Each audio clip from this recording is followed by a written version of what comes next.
Now, this Matt Bradley has been played all day. I heard it on the radio driving from the airport home, MSNBC reporter, because he's a fool. Cut 3, go.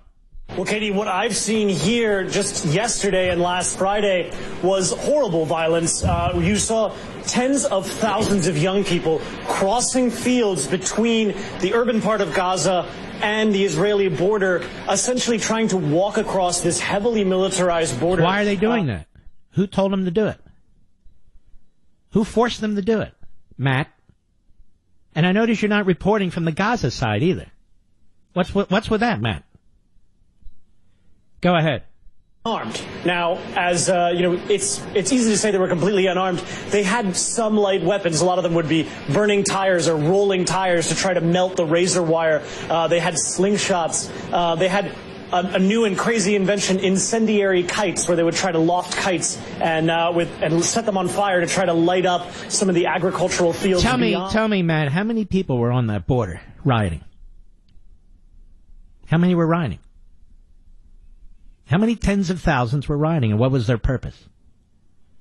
And who told them to do it? Matt.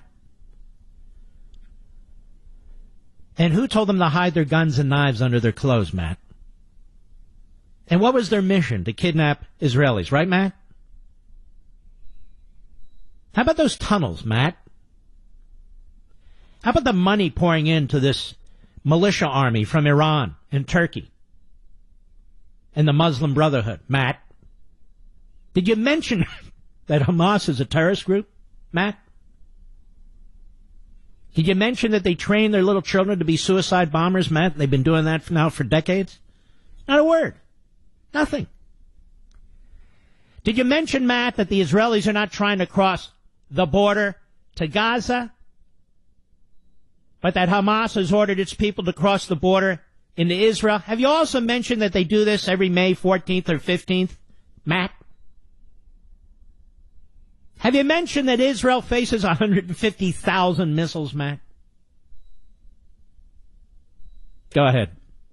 The border with Israel.